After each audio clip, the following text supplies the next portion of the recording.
ನೆನಪಿನ ವೈಶಿಷ್ಟ್ಯಗಳಿಗೆ ಮತ್ತು ಈ ದಿನದ ವಾಸ್ತವಿಕ ನುಡಿಯಲ್ಲಿ ಈ ಮಾಸದ ಸವಿಸ್ತಾರ ಸಾಹಿತ್ಯ ಬಂಧುಗಳ ವಿಚಾರವಾಗಿ ತಿಳಿಸಿಕೊಟ್ಟಿದ್ದಾರೆ ವಸತಿ ಮೇಡಮ್ ಹಾಗೂ ಕುಮಾರಿ ಬಾಲಿಕೆಯಾದರೂ ಸಹ ತುಂಬ ಪ್ರೌಢವಾದ ಸಾಹಿತ್ಯಿಕ ಭಾಷೆಯಲ್ಲಿ ಎಲ್ಲರನ್ನು ರಂಜಿಸುವಂತೆ ಎಲ್ಲರ ಮನಸ್ಸನ್ನು ಸೆಳೆದಿರ್ತಕ್ಕಂಥ ಪುಟಾಣಿ ಹಿರಿಯ ಜೀವನ ಎರಡು ಹಿರಿಯ ಜೀವನಿದ್ದಾವೆ.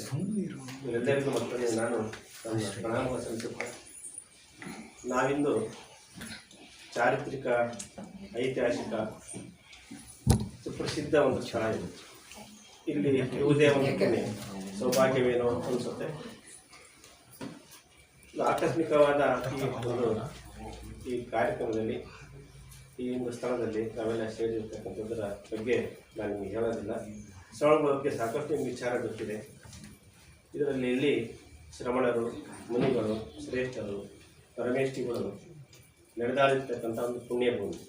ಇಂಥ ಪುಣ್ಯಭೂಮಿಯ ಜೊತೆಗೆ ಇಲ್ಲಿ ನಿಡಿದಾಗಿ ನಿಂತಿರತಕ್ಕಂಥ ಭಗವಾನ್ ಬಾಹುಬಲಿ ಸ್ವಾಮಿಯವರನ್ನು ಸ್ಮರಣೆ ಮಾಡ್ಕೊಳ್ತಾ ಜಗತ್ತಿಗೆ ಭಗವಾನ್ ಬಾಹುಬಲಿ ಸ್ವಾಮಿಯವರು ಒಂದು ಸಂದೇಶ ನೀಡಿದ್ದಾರೆ.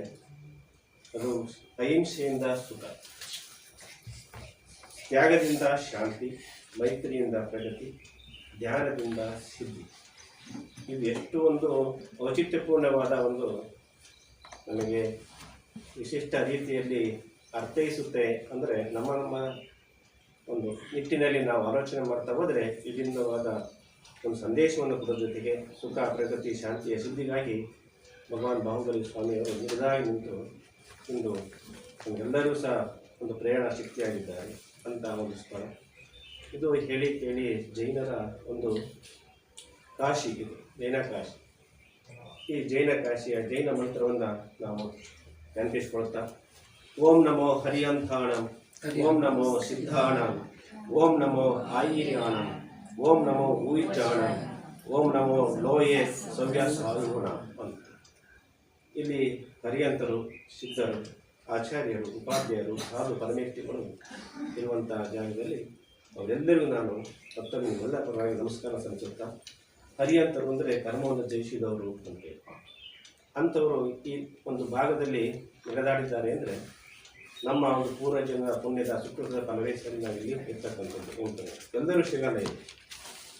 ಆನಂತರ ಸಿದ್ಧರು ಇಲ್ಲಿ ಆಯ್ವಾಗಿದ್ದಾರೆ. ಸಕಲ ಕರ್ಮಗಳಿಂದ ಬಹುಜನರಿಗೆ ಅವರು ಜ್ಞಾನವನ್ನು ನೀಡಿರ್ತಕ್ಕಂಥವ್ರು, ಆಚಾರ್ಯ ಪುರುಷನ ತತ್ವಗಳನ್ನು ಆಚರಿಸಿರ್ತಕ್ಕಂಥವ್ರು, ಅಂಗಶಾಸ್ತ್ರ ದೂರಶಾಸ್ತ್ರಗಳನ್ನು ತಿಳಿದಿರ್ತಕ್ಕಂಥ ಉಪಾಧ್ಯಾಯರು, ಜೊತೆಗೆ ಆತ್ಮಶುದ್ಧಿಯನ್ನು ಸಾಧಿಸಿರ್ತಕ್ಕಂಥ ಪರಮೇಷ್ಠಿಗಳು ಇಲ್ಲಿ ಆಯ್ವಾಗಿದ್ದಾರೆ. ಅವರನ್ನು ಸ್ಮರಿಸತಕ್ಕಂಥ ಒಂದು ಸಂದರ್ಭ ನನಗೆ ಬಂದಿದೆ. ಸುಮಾರು 2300 ವರ್ಷಗಳ ಇತಿಹಾಸ ಹೊಂದಿರತಕ್ಕಂಥ ಒಂದು ಶ್ರವಣಬೆಳಗೊಳ. ಇಲ್ಲಿ ಕರ್ನಾಟಕ ಸಂಸ್ಕೃತಿಯ ಒಂದು ಸಂಕ್ಷಿಪ್ತಾಕೃತಿಯನ್ನು ನಾವಿಲ್ಲಿ ಕಾಣ್ಬೋದು.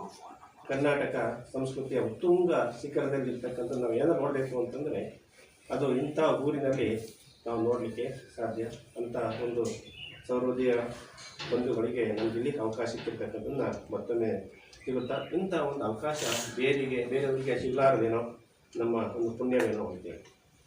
ನಾವು ಇಂದು ಜಾಗತಿಕವಾಗಿ ಬಹಳಷ್ಟು ಮೊನ್ನೆಯನ್ನು ಬಾಹ್ಯಾಕಾಶಕ್ಕೆ ಹೋಗದಿರ್ತಕ್ಕಂಥ ಶುಭಾಂಶು ಶುಕ್ಲ ಅವರೊಂದಿಗೆ ಅಮೇರಿಕದವರು ಹೋಗಿ ನಮ್ಮ ಒಂದು ವೈಜ್ಞಾನಿಕ ಒಂದು ಸಾಧನೆಯನ್ನು ಮೆರೆದಿರ್ತಕ್ಕಂಥ ನಾವು ನೋಡ್ತಾ ಇದ್ದೇವೆ. ಜೊತೆಗೆ ನಾವು ಜಾಗತಿಕ ಮಟ್ಟದಲ್ಲಿ ಭಾರತೀಯರು ಭಾಳಷ್ಟು ಒಂದು ಬುದ್ಧಿಮತ್ತೆಯಲ್ಲಿ ನಾವು ಶ್ರೇಷ್ಠರಾಗಿದ್ದೇವೆ. ಜೊತೆಗೆ ಎಲ್ಲ ಕ್ಷೇತ್ರದಲ್ಲ ಮನುಷ್ಯ ಭಾಳಷ್ಟು ಬುದ್ಧಿವಂತನಾಗಿದ್ದಾನೆ. ಆದರೆ ನಾವು ಮನುಷ್ಯನನ್ನು ಪ್ರೀತಿಸ್ತಕ್ಕಂಥ ನಿಟ್ಟಿನ ಸ್ವಲ್ಪ ಹಿಂದೆ ಉಳಿದಿದ್ದೀವೇನೋ ಅನಿಸುತ್ತೆ. ಇದಕ್ಕೆ ನಾವು ಎಷ್ಟೇ ಬುದ್ಧಿವಂತರಾದರೂ ಸಹ, ಜ್ಞಾನಿಗಳಾದರೂ ಸಹ ನಮ್ಮಲ್ಲಿ ಸಂಸ್ಕಾರದ ಒಂದು ಕೊರತೆ ಎದ್ದು ಕಾಣ್ತಾ ಇದ್ದೀವಿ. ಅದಕ್ಕೆ ಚಾರುಶ್ರೀಗಳು ಒಂದು ಮಾತಾಡಿದ್ದಾರೆ, ಸಂಸ್ಕಾರ ಎಂಬುದು ಅಂಗಡಿಯಲ್ಲಿ ಸಿಗುವಂಥ ವಸ್ತುವಲ್ಲ, ಸಂತೆಯಲ್ಲಿ ಆಗಲಿ ಶಾಲೆಯಲ್ಲಾಗಲಿ ಸಿಗುವ ವಸ್ತುವಲ್ಲ. ಸಾಧು ಸಂತರ ಮುನಿಶ್ರೇಷ್ಠರ ಪ್ರವಚನಗಳ ಸದ್ಗ್ರಂಥಗಳ ವಾಚನ, ತನ್ನಂತೆ ಪರರೆಂಬ ಭಾವ, ಚಿಂತನ, ಮಂತ್ರದಿಂದ ಸಂಸ್ಕಾರ ಹೊಂದಲು ಸಾಧ್ಯ ಎಂಬುದನ್ನು ಚಾರುಕೀರ್ತಿ ಭಟ್ಟಾರಕ ಸ್ವಾಮೀಜಿಗಳು ಹೇಳಿರ್ತಕ್ಕಂಥದ್ದನ್ನು ನಿಮ್ಮ ಕಿವಿ ಮೇಲೆ ಹಾಕುತ್ತಾ ಅವರನ್ನು ಸ್ಮರಿಸಿಕೊಳ್ಳುತ್ತಾ ನಾವು ಇಂದು ಒಂದು ಕಾವ್ಯದ ಆರಂಭಕ್ಕೆ ಸಿಂಚನ ಮಂಥನದ ಮೂಲಕ ಒಂದು ಕಾವ್ಯದ ಭಾಗದ ಒಂದು ಆಯ್ಕೆಯನ್ನು ತೆಗೆದುಕೊಂಡು ಕೆಲವು ಮಾತುಗಳು ನಿಮ್ಮೊಂದಿಗೆ ಹಂಚಿಕೊಳ್ಳಿ ಬಯಸ್ತೀನಿ. ನಾನು ಹೊಸದಾಗಿ ಏನು ಹೇಳೋದಿಲ್ಲ ಇಲ್ಲಿ. ಮುದ್ದಣ್ಣ ಮತ್ತು ಮನೋರಮೆಯರು ಅವರು ಹೇಗೆ ಗಂಡ ಹೆಂಡತಿಯರಾಗಿದ್ದರೂ ಸಹ ಹೇಗೆ ಮಾತಾಡ್ತಿದ್ರು. ನಾವು ಬಹಳಷ್ಟು ವರ್ಷಗಳು ಕಳೆದಿದ್ದೇವೆ ಗಂಡ ಹೆಂಡತಿಯರಾಗಿ. ನಾವು ಇಂಥ ಮಾತುಗಳನ್ನು ಯಾವಾಗಲೂ ಆಡಿದ್ದೇವೋ ಎಂಬುದನ್ನು ನೆನೆಸ್ಕೊಂಡ್ರೆ ಒಮ್ಮೊಮ್ಮೆ ನಮಗೆ ಸಂಕೋಚ ಆಗುತ್ತೆ. ಮುದ್ದಣ್ಣ ಅವನ ಓದೋನಲ್ಲ, ಕಾಲೇಜ್ ಓದೋನಲ್ಲ, ಅವನು ಅಲ್ಪ ವಿದ್ಯಾವಂತ. ಆದರೆ ಅವನು ಭಾಳಷ್ಟು ಜ್ಞಾನವನ್ನು ಹಳಗನ್ನಡದಲ್ಲಿ ಕೃತಿ ರಚನೆ ಮಾಡುವಷ್ಟು ಪ್ರಜ್ಞಾವಂತಿಕೆಯನ್ನು ಅವನು ಹೊಂದಿದ್ದ ಎಂಬುದನ್ನು ನಾವು ಭಾವಿಸ್ಕೊಳ್ತಾ ಅಂಥ ಒಂದು ಅವಕಾಶವನ್ನು ನಾವೀಗ ಪಡ್ಕೊಂಡಿದ್ದೇವೆ ಅಂತ ಮತ್ತೊಂದು ಸಂತೋಷ. ಇಲ್ಲಿ ಮಾಸ ನೆನಪು ಸುದೀರ್ಘವಾಗಿ ನಡೆದುಕೊಂಡು ಬಂದಿರಲಿಕ್ಕೆ ನಿಮ್ಮಲ್ಲೆಲ್ಲರ ಒಂದು ಸಂಕಲ್ಪ ಶಕ್ತಿ, ಅದಕ್ಕೆ ಮೇಡಮ್ನವರು ಇಲ್ಲಿ ಕೇಂದ್ರ ಬಿಂದುವಾಗಿದ್ದಾರೆ. ಕಾರಣಕ್ಕೋಸ್ಕರ ಅವರೊಂದಿಗೆ ಕೈ ಜೋಡಿಸಿದ್ದಾರೆ ಬಸವತಿ ಮೇಡಮ್ ಆಗಿರ್ಬೋದು, ಮತ್ತು ಪ್ರೇಮ ಮೇಡಮ್ ಮತ್ತು ಪ್ರಶಾಂತ್ ಸರ್ ಅವರು ಹಿನ್ನೆಲೆಯಾಗಿ ಬೆನ್ನೆಲುಬಾಗಿ ನಿಂತು ಸಿಕ್ಕಿರ್ತಕ್ಕಂಥ ಸೇರಿಸಿಕೊಂಡು ಸಿಕ್ಕ ಅವಕಾಶವನ್ನು ಬಳಸಿಕೊಂಡು ಏನಾದ್ರು ಒಂದು ಸಂದೇಶವನ್ನು ಅಥವಾ ಏನಾದ್ರು ಸಂದೇಶವನ್ನು, ಅದು ಜಾಗ ಯಾವುದೇ ಒಂದು ಮುಖ್ಯ ಅಲ್ಲ. ನಾವು ಚರ್ಚೆ ಮಾಡ್ಕೊಳ್ತೀವಲ್ಲ, ಸಾಹಿತ್ಯದ ಹೆಸರಿನೆಲ್ಲ ಭಾಳ ಸಾಹಿತ್ಯ ಭಾಳ ಮುಖ್ಯ, ಅದು ಸರ್ವೋದಯ ಮನಸ್ಸಿನಲ್ಲಿ. ಜೊತೆಗೆ ಕಳೆದ ಮಾಸಿಕ ಒಂದು ಬಳಗದಲ್ಲಿ ಈ ಒಂದು ವಿಷಯವನ್ನ ನೋಡಿ ನಾವು ಹೇಗೆ ಬರುತ್ತೆ ಗೊತ್ತಾಗಲಿಲ್ಲ. ಆಕಸ್ಮಿಕವಾಗಿ ಈ ವಿಚಾರ ಆಯ್ಕೆ ಆಗಿರ್ತಕ್ಕಂಥದ್ದು. ಚುಟುಕು ಸಾಹಿತ್ಯ ಪರಿಷತ್ ಅಧ್ಯಕ್ಷರು ಬಂದಿದ್ರು. ಅವ್ರಿಗೆ ಹತ್ರ ಬಂದಾಗೆ ಅವರಿಗೆ ಏನು ಹೊಳಿತ ಗೊತ್ತಿಲ್ಲ, ಏನಾರ ಒಂದು ಹೇಳ್ಬೇಕು ಅಂತೇಳಿ ಅನ್ನಿಸ್ತಂತೆ. ಆಗ ಅವರಿಗೆ ಟೀ ನೆನಪಾಗುತ್ತಂತೆ. ಟೀ ನೆನಪಾಗುತ್ತೆ. ಆ ಟೀಗೆ ಏನು ಬೆಲ್ಲ ಬೇಕು, ಟೀ ಮತ್ತು ಬೆಲ್ಲ ಸೇರಿದ್ರೆ ನಲ್ಲೆ ಬೇಕು. ಅದು ಮಾಡಲಿಕ್ಕೆ ಆ ನಲ್ಲೆಯ ಗಂಡನಿಗೆ ಕಾಫಿ ಮಾಡ್ಕೊಡ್ಬೇಕಾದ್ರೆ ನಲ್ಲೆಯ ಗಲ್ಲ ಅವನಿಗೆ ಹೇಗೆ ಕಾಣ್ತಾ ಗೊತ್ತಿಲ್ಲ. ಈಗೆಲ್ಲರ ಒಂದು ಚಿತ್ರಣವನ್ನು ಅವರು ಚುಟುಕಿನಲ್ಲಿ ಚಿಕ್ಕದಾಗಿ ತುಂಬ ಚೆನ್ನಾಗಿ ಹೇಳಿದರು. ಅದು ನಿರೂಪಣೆ ಮಾಡ್ತಕ್ಕಂಥ ವೀರೇಂದ್ರ ಅವರು ಅದಕ್ಕೆ ಮತ್ತಷ್ಟು ಸಾಹಿತ್ಯಿಕ ರೂಪವನ್ನು ಕೊಟ್ಟು ಅವರಿಗೆ ನೆನಪಾಯ್ತಿರೋ ನಲ್ಲೆಯದು ನಲ್ಲೆ ನೆನಪಿಸ್ಕೊಂಡ್ರು. ಆ ನಲ್ಲೆಯ ನೆನಪನ್ನ ಅವರು ಮುದ್ದಣ್ಣ ಮನೋರಮೆ ಮೇಲೆ ಹಾಕಿದರು. ಮುದ್ದಣ್ಣವೇ ಹಾಗೆ ಪ್ರಸ್ತಾಪ ಮಾಡಿ ಸಾಂದರ್ಭಿಕವಾಗಿ ಮುದ್ದಣ್ಣ ಮನೋರಮೆ ಸಲ್ಲಾಪ ಹೇಗಿತ್ತು ನೆನಪಿಸಿಕೊಂಡು ಅವ್ರ ಸಂಬಂಧ ಓದಿರ್ತಾರೆ ಅನ್ಸುತ್ತೆ. ಈ ಮಾತು ಬಂದಿತ್ತು ಅಂದರೆ ಮುದ್ದಣ್ಣ ಮನೋರಮೆಯರ ಒಂದು ಸಲ್ಲಾಪದ ಸವಿ ಮಾತುಗಳನ್ನು ಅವರು ಓದಿರ್ತಾರೆ, ಕೇಳಿರ್ತಾರೆ ಅನ್ಕೊಳ್ತೀನಿ. ಈ ರೀತಿಯಾಗಿ ಒಂದು ಇಂದಿನ ಕಾರ್ಯಕ್ರಮಕ್ಕೆ ಅವರು ಅಡಿಗಲ್ಲು ಹಾಕ್ತಾರೆ. ನೋಡಿ, ಈಗ ನೋಡಿ ನನಗನ್ಸುತ್ತೆ ನಮ್ಮಲ್ಲಿ 2 ಥರದ ಲವ್ಗಳಿದ್ದಾವೆ ಅಂತ. ಈಗ ಇನ್ಸ್ಟಾಗ್ರಾಮಲ್ಲಿ, ಫೇಸ್ಬುಕ್ಕಲ್ಲಿ, ಮಿಸ್ಕಾಲಲ್ಲಿ ನೋಡಿ ಲವ್ ಈಸ್ ಫಸ್ಟ್ ಸೈಟ್ ಅಂತ ಎಲ್ಲ ಒಂದು ಕಡೆ ನೋಡಿರ್ತಾನೆ. ಅದನ್ನೇ ಗುರಿಯಾಗಿಟ್ಕೊಂಡು ಶುರು ಮಾಡ್ಕೊಳ್ತಾರೆ. ಈ ಶುರುವಾದಂಥ ಪ್ರೀತಿ ಎಷ್ಟು ಬೇಗ ಶುರುವಾಗುತ್ತೋ ಅಷ್ಟೇ ಬೇಗ ದೈವದಲ್ಲಿ ಮುಕ್ತಾಯವಾಗ್ತಾ ಇದೆ. ಇದೊಂದು ಪರ್ಯಾಸ. ಆದರೆ ನಮ್ಮ ಹಿರಿಯರು ಹೇಗಿದ್ರು ಅಂದರೆ ಅವರಿಗೆ ಪ್ರೀತಿಯೇ ಗೊತ್ತಿರಲಿಲ್ಲ. ಹುಡುಗಿಗಳು ಯಾವ ಮಾನವ ಪ್ರೀತಿ ಗೊತ್ತಿತ್ತು, ಸಂಬಂಧ ಪ್ರೀತಿ ಗೊತ್ತಿತ್ತು, ಎಲ್ಲ ಪ್ರೀತಿ ಗೊತ್ತಿತ್ತು ಅವರಿಗೆ. ಆದರೆ ಈ ಥರದ ಕ್ಷಣಿಕ ಪ್ರೀತಿ ಬಗ್ಗೆ ಅವರು ಯಾವತ್ತೂ ಅವರು ಬೆಲೆ ಕೊಟ್ಟವರಲ್ಲ. ಹಿರಿಯರೊಂದಿಗೆ ಬೆರೆತು ಹಿರಿಯರ ಸಮ್ಮುಖದಲ್ಲಿ ಹಿರಿಯರ ಒಪ್ಪಿಗೆ ಮೇಲೆ ಮದುವೆ ಮಾಡ್ಕೊಳ್ತಾ ಇದ್ರು. ನಮ್ಮ ತಂದೆ ಹೇಳ್ತಿದ್ರು, ನಮ್ಮ ತಾಯಿ ನೋಡಿರಲೇ ಇರುವಂಥದ್ದು, ಮದುವೆ ಆದ್ಮೇಲೆ ನೋಡಿದ್ರಲ್ಲ. ನೋಡಿ ಎಷ್ಟು ಚೆಂದಾಗಿ ಅವರು ಸುಮಾರು 70 ವರ್ಷಗಳ ಕಾಲ ಗಂಡ ಸುದೀರ್ಘ ಬದುಕನ್ನು ಬದುಕಿದ್ದಾರೆ. ಇವೆಲ್ಲ ನಮಗೆ ನೆನಪಿಸ್ಕೊಂಡ್ರೆ ಇದು ವಿವಾಹೋತ್ತರ ಒಂದು ಪ್ರೀತಿ. ಇದು ವಿವಾಹ ಪೂರ್ವದ ಪ್ರೀತಿ ಬೇಗ ಬಿದ್ದೋಗುತ್ತೆ. ವಿವಾಹ ನಂತರದ ಪ್ರೀತಿ ಇದೆ ಅನ್ನೋದು ಬಹಳ ಶಾಶ್ವತವಾಗಿ ಇರುತ್ತೆ. ಅದು ಬಹಳ ನನಗೆ ಮೆಚ್ಚುಗೆ ಆಗುತ್ತೆ. ಅಂತ ಒಂದು ಪ್ರೀತಿಯನ್ನ ಮುದ್ದಣ್ಣ ಮನೋರಮೆ ಕೊಟ್ಟಿದ್ದ, ಮನೋರಮೆ ಮುದ್ದಣ್ಣನಿಗೆ ಕೊಟ್ಟಿದ್ದರು ಅಂತ ನಾವು ನೆನಪಿಸ್ಕೊಳ್ಳೋಣ. ಇಲ್ಲಿ ಇಂಥ ಒಂದು ಕಾವ್ಯ ಭಾಗ ಹುಟ್ಟುಕೊಳ್ಳಿಕ್ಕೆ ಕಾರಣಭೂತವಾಗಿರ್ತಕ್ಕಂಥ ಮುದ್ದಣ್ಣನ ನಾವು ಸ್ವಲ್ಪ ಸ್ಮರಣೆ ಮಾಡಿಕೊಳ್ಬೇಕಾಯಿತು. ಮುದ್ದಣ್ಣ ಏನು ಸಾಮಾನ್ಯ ನಾನು ಹೇಳ್ತೀನಿ ಅಂದರೆ ಅವನು ಶಾಲೆಗೆ ಹೋಗಿ ತಲುಪವನಲ್ಲಿ ಹೆಚ್ಚಾಗಿ ಅವನು ಎಷ್ಟೋ ಬಿಟ್ಟು ಕಲ್ತಿದ್ದ. ಅವನು ವ್ಯಾಯಾಮ ಶಿಕ್ಷಕನಾಗಿ ಕೆಲಸ ಮಾಡ್ತಿದ್ದನು ಮುದ್ದಣ್ಣ. ನಂದಳಿಕೆ ಉಳಿಸಿರ್ತವರು ತಾಯಿ ಅವನನ್ನ ಮುದ್ದಾಗಿದ್ದರಿಂದ ಮುದ್ದಣ್ಣ ಅಂತ ಕರೀತಿದ್ದರು. ಅದು ಕಾವ್ಯದಲ್ಲಿ ಅವನ ಹೆಸರು ಮುದ್ದಣ್ಣ ಎಂದೇ ಜನಜನಿತವಾಯಿತು. ನಂದಳಿಕೆ ಲಕ್ಷ್ಮೀನಾರಾಯಣ ಅಂತ ಅವ್ರ ಪೂರ್ಣ ಇರ್ತಾರೆ. 1870ರಲ್ಲಿ ಅವರ ಬದುಕು ಆರಂಭ ಕೊಡ್ತಾರೆ. ಕೇವಲ 30 ವರ್ಷದಲ್ಲಿ ಮಾರಣಾಂತಿಕ ಒಂದು ಕಾಯಿಲೆ. ಆಗ ಕಿತ್ತುತ್ತಿನ ಬಡತನ. ಆ ನಡುವೆ ವೃತ್ತಿ ಬರೀ 10 ರೂಪಾಯಿ ಕೆಲಸ ಮಾಡ್ತಿದ್ರು ಅಂತ ವ್ಯಾಯಾಮ ಶಿಕ್ಷಕರಾಗಿ. ಅಂಥ ಒಂದು ಕಡು ಕಷ್ಟದ ನಡುವೆ ವೃತ್ತಿ ಬದುಕಿನ ನಡುವೆ ಪ್ರವೃತ್ತಿಯಾಗಿ ಸಾಹಿತ್ಯದ ಬಗ್ಗೆ ಒಲವು ತೋರ್ತಾರೆ. ಎಂಥ ಕೃತಿ ರಚನೆ ಮಾಡ್ತಾರೆ ಅಂದರೆ, ಒಂದು ಯಕ್ಷಗಾನ ಪ್ರಸಂಗಗಳನ್ನು ಅವರು ಕೃತಿಯಾಗಿ ಬಳಕೆ ಮಾಡಿಕೊಳ್ತಾರೆ. ಯಾರು ಇದುವರೆಗೂ ಯಕ್ಷಗಾನದ ಬಗ್ಗೆ ಕೃತಿ ರಚನೆ ಮಾಡಿಲ್ಲ. ಶಿವರಾಮ್ ಕಾರಂತ ಬಿಟ್ಟರೆ, ಶಿವರಾಮ್ ಕಾರಂತರು ಸಹಜವಾಗಿ ಅವರು ಗೆಜ್ಜೆ ಕಟ್ಟಿ ಅವರು ಕುಣಿದವರು, ಯಕ್ಷಗಾನ ಮಾಡಿದವರು, ಅವರು ರಚನೆ ಮಾಡಿದರು. ಅವರು ಅಂತ ಸಾಕಷ್ಟು ನಮ್ಮಷ್ಟು ಓದಿದವರಲ್ಲ. ಅವರಿಗೆ ಅವರ ಒಂದು ಬದುಕುವ ಚಿಂತನೆ, ಮಂಥನ, ಒಡಗಿಸಿಕೊಳ್ಳುವಿಕೆ ಇವೆಲ್ಲ ಸಾಧ್ಯವಾಗ್ತವೆ ಅನ್ನೋದಕ್ಕೆ ಕವಿ ಬದುಕಿದ್ದು ಹೊಸಗನ್ನಡದ ಕಾಲಘಟ್ಟದಲ್ಲಿ 1870 ಅಂದರೆ ಹೊಸಗನ್ನಡದ ಕಾಲ. ಇವು ಕೃತಿ ಬರೆದಿದ್ದು ಎಲ್ಲ ಹಳೆಗನ್ನಡದ ಕಾಲದಲ್ಲಿ.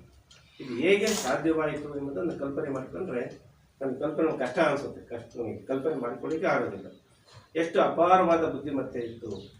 ಈಗಿನ ಒಂದು ಯಾವುದೇ ಒಂದು ಪದವಿಗಳಿಗೆ ನಾವು ಹೋಲಿಸಿಕೊಂಡ್ರೆ ನಮ್ಮ ಪದವಿ ಅಂತಕ್ಕಂಥದ್ದು ಏನಕ್ಕೂ ಅಲ್ಲ. ಯಾಕಂದ್ರೆ ಅನುಭವದ ಪದವಿ ಇದೆಯಲ್ಲ, ಇದರ ಮುಂದೆ ನಾವು ಕಳಿಸ್ತಕ್ಕಂಥ ಸರ್ಟಿಫಿಕೇಟ್ಗಳಲ್ಲ, ಆ ಪದವಿಗಳು ಏನಕ್ಕೂ ಅಲ್ಲ ಅನಿಸುತ್ತೆ. ಅವರು ರತ್ನಾವತಿ ಕಲ್ಯಾಣ, ಕುಮಾರ ವಿಜಯ ಎಂಬ ಪ್ರಸಂಗಗಳನ್ನು ಕುರಿತು ಯಕ್ಷಗಾನದಲ್ಲಿ ಕೃತಿ ಬರೀತಾನೆ. ರಾಮಾಶ್ವಮೇಧ ಮತ್ತು ಅದ್ಭುತ ರಾಮಾಯಣ ಈ ಕೃತಿಗಳನ್ನು ಬರೀತಾನೆ. ಇನ್ನೊಂದು ವಿಶೇಷ ಬರೋದು ಅಂದರೆ ಶ್ರೀರಾಮ ಮಾಡಿರ್ತಕ್ಕಂಥ ಅಶ್ವಮೇಧ, ಅದು ಶ್ರೀರಾಮಾಶ್ವಮೇಧ ಯಾಗಂ ಅಂತೇಳಿ ಕೃತಿಯನ್ನು ಬರೀತಾನೆ. ಇವೆರಡೂ ಸಹ ಎಲ್ಲವೂ ಸಹ ಗದ್ಯ ಶೈಲಿಯಲ್ಲಿ ಇರ್ತಕ್ಕಂಥ ಹಳಗನ್ನಡದಲ್ಲಿ. ಕನ್ನಡ ಸಾಹಿತ್ಯವನ್ನು ನಾವು ಅದರ ಸೃಜನಶೀಲತೆ ಮತ್ತು ಚಾರಿತ್ರಿಕತೆ ಮತ್ತು ಅದರ ರಚನೆಯನ್ನು ಆಧಾರ ಮಾಡಿಕೊಂಡು ಕನ್ನಡ ಸಾಹಿತ್ಯದ ಚರಿತ್ರೆಯನ್ನು ಒಬ್ಬೊಬ್ಬರೊಂದು ರೀತಿಯಲ್ಲಿ ಅದನ್ನು ವಿಭಾಗ ಮಾಡ್ತಾರೆ. ಪೂರ್ವದ ಹಳಗನ್ನಡ, ತಳಗನ್ನಡ, ನಡುಗನ್ನಡ, ಹೊಸಗನ್ನಡ, ನವೋದಯ ಕಾಲದ ಕನ್ನಡ ಅಂತ. ಅದ ನಂತರ ಆರಂಭದಿಂದ 750ರವರೆಗೆ ಪೂರ್ವದ ಹಳಗನ್ನಡ, 750ರಿಂದ 1150ರವರೆಗೆ ಹಳಗನ್ನಡ, 1150ರಿಂದ 1500ರವರೆಗೆ ನಡುಗನ್ನಡ, 1550ರಿಂದ 1850ರವರೆಗೆ ಹೊಸಗನ್ನಡ, ಅನಂತರ ಮುಂದೆ ನಿದ್ದವರೆಗೆ ಕಾಲವನ್ನು ನವೋದಯ ಕಾಲಗನ್ನಡ ಅಂತೇಳಿ ಕರೀತೀವಿ. ಈ ಹೊಸಗನ್ನಡದಲ್ಲಿ ಯಾಕೆ ನವೋದಯ ಕನ್ನಡ ಹೇಗೆ ಹುಟ್ಕೊಳ್ತು ಅಂದರೆ, ನಮ್ಮಲ್ಲಿ ಹೇಗೆ ಈಗ ಸಂಘರ್ಷಗಳು ಉಂಟಾಗ್ತವೆ, ಸಾಮಾಜಿಕ ಸಂಘರ್ಷ ಉಂಟಾಗ್ತವೋ, ಸಾಹಿತ್ಯಿಕವಾಗಿರ್ತಕ್ಕಂಥ ಸಂಘರ್ಷಗಳು ಉಂಟಾದವು ಅಂತೇಳಿ. ಸಾಹಿತ್ಯಿಕ ಸಂಘರ್ಷಗಳು ಉಂಟಾದಾಗ ಕೆಲವರು ಏನು ಮಾಡಿದ್ರು, ಒಂದು ಚೌಕಟ್ಟಿತ್ತು.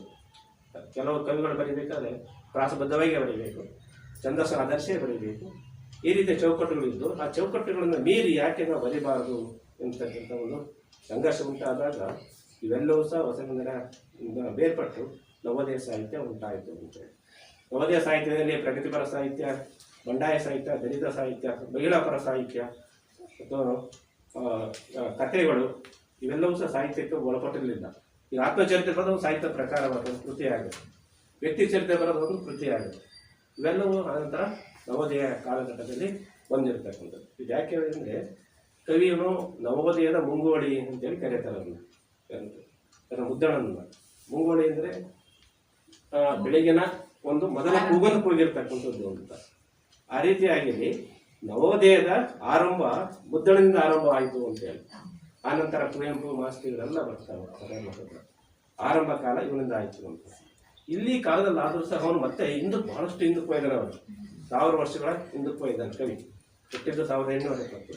ಅವ್ರು ಕೃತಿ ರಚನೆ ಮಾಡಿದ್ದು ಹಳಗನ್ನಡ ಕಾಲ, 1000 ವರ್ಷಗಳಿಂದ. ಕನ್ನಡ ಸಾಹಿತ್ಯ ಸುಮಾರು 2000 ವರ್ಷಗಳ ಇತಿಹಾಸ ಇದೆ ಅಂತ ಹೇಳ್ತಾರೆ. ಅದೇನೇ ಇರಲಿ, ಕವಿ ಹುಟ್ಟಿ ಹನ್ನೊಂದು ಹೋಲಿಕೆ ಅವನೆಷ್ಟು ಅದರ ಬಗ್ಗೆ ಓದಿಕೊಂಡೋ ಅಥವಾ ಕೇಳಿನೋ ಏನೋ ಗೊತ್ತಿಲ್ಲ, ಯಾವ ರೀತಿಯಾಗಿ ಅವನಲ್ಲಿ ಉಂಟಾಯಿತು ಈ ಪ್ರೇಮ ಎಂಬುದನ್ನು. ಅದಕ್ಕೆ ಹೇಳ್ತಾರೆ ರವಿಕರಣದನ್ನ ಕವಿ ಕಂಡ ಅಂತ.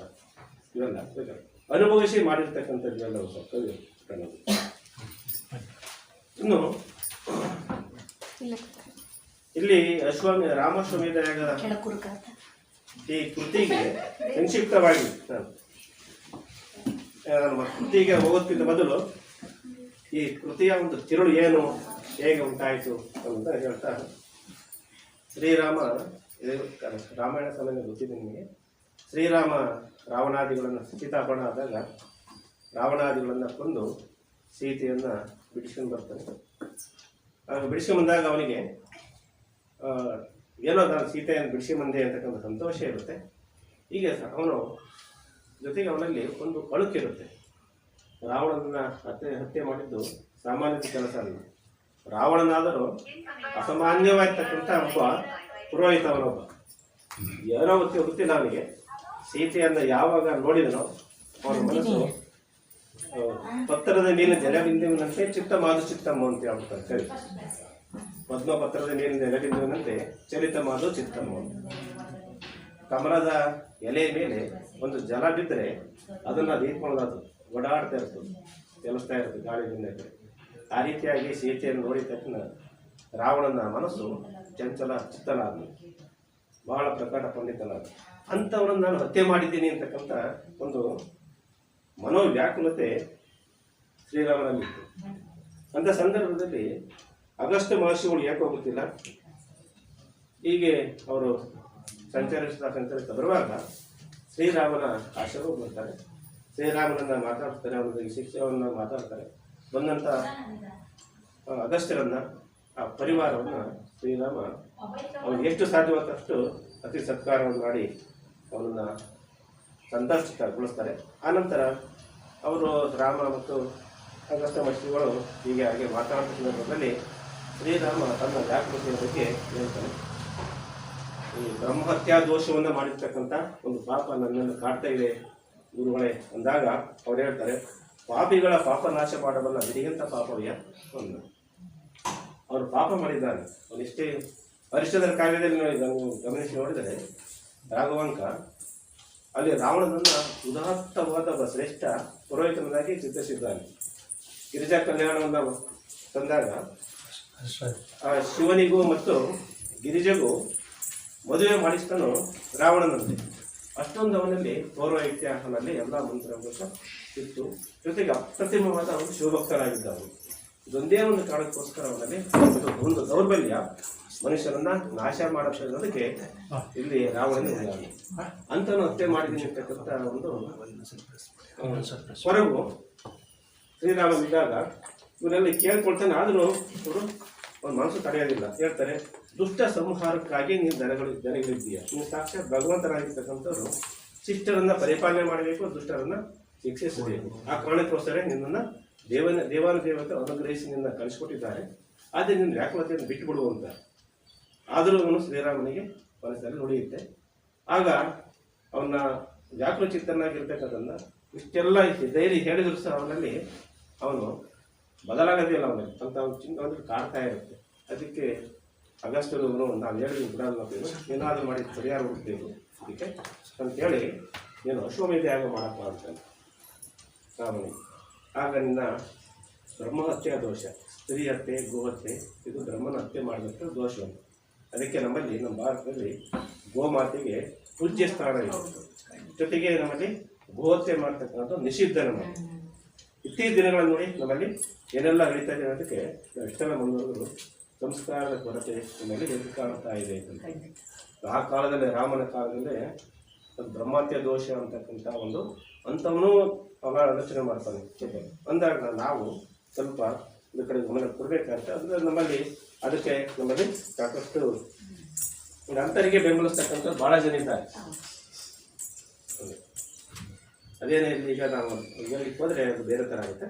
ಬೇರೆ ಈಗ ಹಾಗಾದರೆ ಅಶ್ವಮೇಧ ಯಾಗವನ್ನು ಮಾಡಬೇಕು ಅಂತ ತೀರ್ಮಾನ ಮಾಡ್ತಾನೆ. ಅಶ್ವಮೇಧ ಯಾಗ ಮಾಡಬೇಕಾದ್ರೆ ಒಂದು ವಿಶೇಷ ಇರುತ್ತೆ. ಅಶ್ವಮೇಧ ಯಾಗವನ್ನು ಯಾಕೆ ಮಾಡಬೇಕು?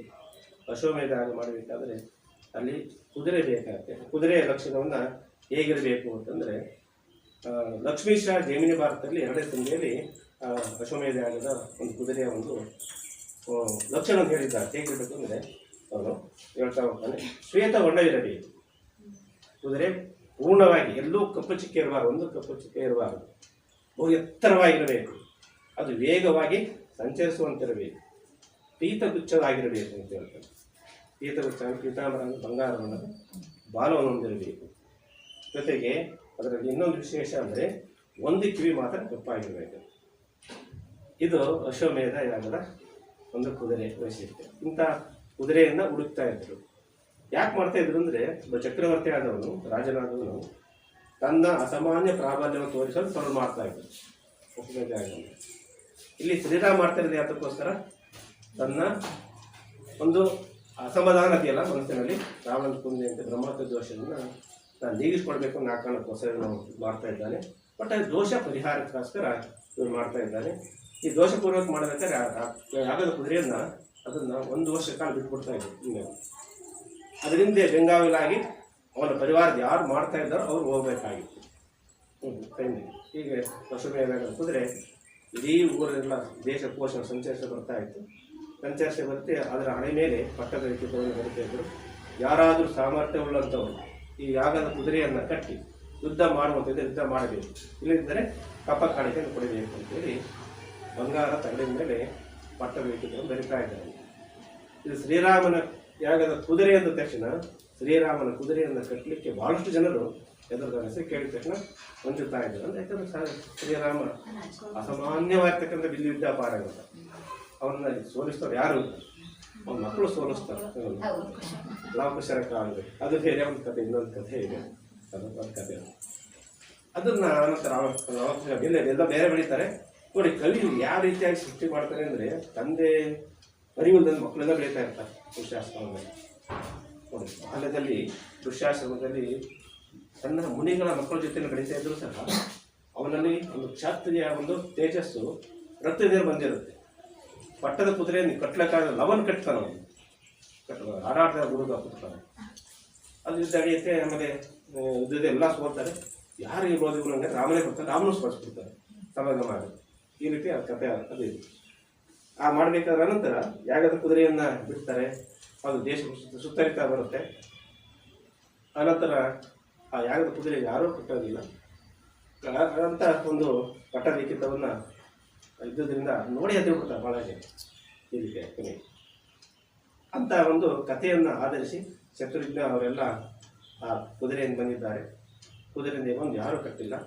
ಆಗ ಅರಣ್ಯಕ ಮುನಿಯ ಆಶ್ರಮದಲ್ಲಿ ಆಶ್ರಮ ಇರ್ತಾರೆ. ಅರಣ್ಯಕ ಮುನಿಯ ಆಶ್ರಮಕ್ಕೆ ಆ ಕುದುರೆ ಬರುತ್ತೆ. ಅಲ್ಲಿಂದ ಕತೆ ಇದು ಶುರುವಾಗುತ್ತೆ. ಇದಿಷ್ಟು ಅಶ್ವಮೇಧ ಕುದುರೆ ಒಂದು ಕೃತಿಯ ಒಂದು ಭಾಗ. ಸುಮಾರು 230 ಪುಟ ಇದೆ, 16 ಅಧ್ಯಾಯಗಳಿದ್ದಾವೆ. ಅದರಲ್ಲಿ ಒಂದೊಂದು ಅಧ್ಯಾಯದಲ್ಲೂ ಇಲ್ಲಿ ಮುದ್ದಣ ಹೆಂಡತಿಯಿಂದ ಎಷ್ಟು ಚೆನ್ನಾಗಿ ಮಾತಾಡ್ತಾನೆ ಅಂದರೆ ಕಲ್ಪನೆ ಮಾಡ್ಕೊಳ್ಳೋಕ್ಕಾಗಲ್ಲ, ಆಶ್ಚರ್ಯ ಆಗುತ್ತೆ. ಇನ್ನೊಂದು ಮಾತಿನಲ್ಲಿ ಇವತ್ತು ನಾವು ಇಷ್ಟೊಂದು ಇನ್ನೂ ಕೆಳಗಿದ್ದೀವಲ್ಲ ಅನಿಸುತ್ತೆ. ಅದರಲ್ಲಿ ನಾನು 16 ಅಧ್ಯಾಯ ಇದೆಯಲ್ಲ, ಅದರಲ್ಲಿ ಒಂದು ಅಧ್ಯಾಯವನ್ನು ಮಾತ್ರ ನಿಮಗೆ ಹೇಳ್ತೇನೆ. 3ನೇ ಅಧ್ಯಾಯ ಅರಣ್ಯಕ ಮುನಿ ಪ್ರವೇಶ. ಅದಕ್ಕೆ ಮೊದಲಿಗೆ 1ನೇ ಭಾಗದಲ್ಲಿ ಪ್ರಥಮಾಶ್ವಾಸದಲ್ಲಿ 16 ಮಾತುಗಳು ಬರ್ತವೆ. ಮುದ್ದಣ್ಣ ಮನೋರಿ ಮಾತಾಡ್ತಕ್ಕಂಥದ್ದು ಹೇಗೆ ಮಾತಾಡಿದ್ರು ಅಂತ ಒಂದೊಂದು ಇದರಲ್ಲಿ ಬೇರೆ ಥರ ಮಾಡಿದ್ದಾರೆ. 2ನೇ ಆಶ್ವಾಸದಲ್ಲಿ 6 ಮಾತು ಬರ್ತವೆ. ತೃತೀಯ ಆಶ್ವಾಸದಲ್ಲಿ ಕಾವ್ಯ ಬೆಳವಣಿಗೆ ಶುರುವಾಗುತ್ತೆ. ಕವಿ ಅರಣ್ಯಕ ಮುನಿಯ ಅಂದರೆ ಕವಿ ಯಾವುದೋ ಒಂದು ಸಭೆಗೆ ಹೋಗಿರ್ತಾನೆ.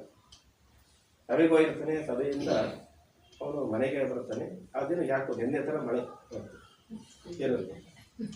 ಮನೋರಮಿಗೆ ಮಾತಾಡೋ ಚಟ ಪಕ್ಕಕ್ಕೆ ಹೋಗ್ತೇವೆ, ಯಾರು ಸಿಗಲ್ಲ, ಮಳೆ ಇರ್ತಾರೆ, ಯಾರಿಗೆ ಹೋಗೋಕ್ಕಾಗಲ್ಲ.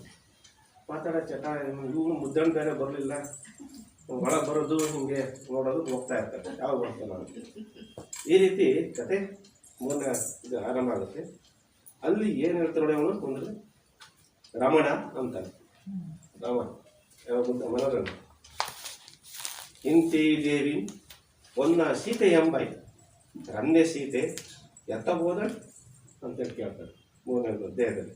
ಎಂದು ಕೇಳಿದ ತಡ ಇದರಲ್ಲಿ ಸನ್ನಿವೇಶ ಎಷ್ಟು ಮನೋಜ್ಞವಾಗಿ ಮುದ್ದಣ್ಣ ಮನೋರಮದಲ್ಲಿ ಆರಂಭ ಆಗ್ತದೆ ಅಂದರೆ ಕಾವ್ಯ ಬೆಳವಣಿಗೆ ಆಗ್ತದೆ ಅನ್ನೋದು ಅವ್ರು ಮಾತಾಡಿದ್ರು. ಅಷ್ಟವಾಸ್ತವದಲ್ಲಿ ಇದ್ದಾರೆ ಅಂದರೆ ದೇವಿ ಅಂತನಲ್ಲ, ಯಾವ ದೇವಿ ಅಂತ ಕೇಳ್ತಾರೆ. ಭೂದೇವಿನೋ ಲಕ್ಷ್ಮೀ ದೇವಿನೋ ಯಾವ ದೇವಿ ಅಂತ ಕೇಳ್ತಾನೆ. ಆಗ ನೀನೇ ದೇವಿ ಇರ್ತಾನೆ ಅವರು, ಯಾವ ದೇವಿ ಅಲ್ಲ, ನನ್ನ ಪಾಲಿಗೆ ಎಲ್ಲ ದೇವಿ ನೀನೇ ಎಂದು ಹೇಳುವಂಥ ಪರಿಹಾರ. 9ನೇ ಆಶ್ವಾಸದಲ್ಲಿ ಸುಂದರಿ ಅಂದ ಎಂದು ಸಂಬೋಧನೆ ಮಾಡ್ತಾನೆ. ಆ ಪ್ರಯೋಗದ ಮೂಲಕ ಕಥೆ ಮತ್ತೆ ಅಷ್ಟು ಉಳಿತಾ ಹೋಗುತ್ತೆ. 10ನೇ ಆಶ್ವಾಸದಲ್ಲಿ ನೋಡಿ ಸುಂದರಿಯ ಪದ ಬಳಸ್ತಾ, ಎಂದರಸಿ ಬಳಸ್ತಾ, ಶ್ರೀದೇವಿಯ ಪದ ಬಳಸ್ತಾ 10ನೇ ಆಶ್ವಾಸದಲ್ಲಿ ಪೊನ್ನರಸಿ ಅಂದ. ನನ್ನ ಅರಸಿ ಪೊನ್ನರಸಿ ಬರೀ ಬರಸಿ ಅಲ್ಲ ಸಾರಿ. ಹೀಗೆ ಆರಂಭ ಆಗ್ಬೇಕಾದ್ರೆ ಕುದುರೆ ಪರ್ಯಟನ ನದಿಯ ಮೂಲಕ ಅದು ಅರಣ್ಯಕ ಮುನಿಯ ಆಶ್ರಮಕ್ಕೆ ಬರುತ್ತೆ. ನಾನು 10ನೇ ಆಶ್ವಾಸದಲ್ಲಿ ಪೊನ್ನರಸಿ ಬಳಸಿದವನು 11ನೇ ಆಶ್ವಾಸದಲ್ಲಿ ಎನ್ನ ಸಿಂಗಾರದ ಸಿರಿ ಅಂದ. ಎನ್ನ ಸಿಂಗಾರದ ಸಿರಿ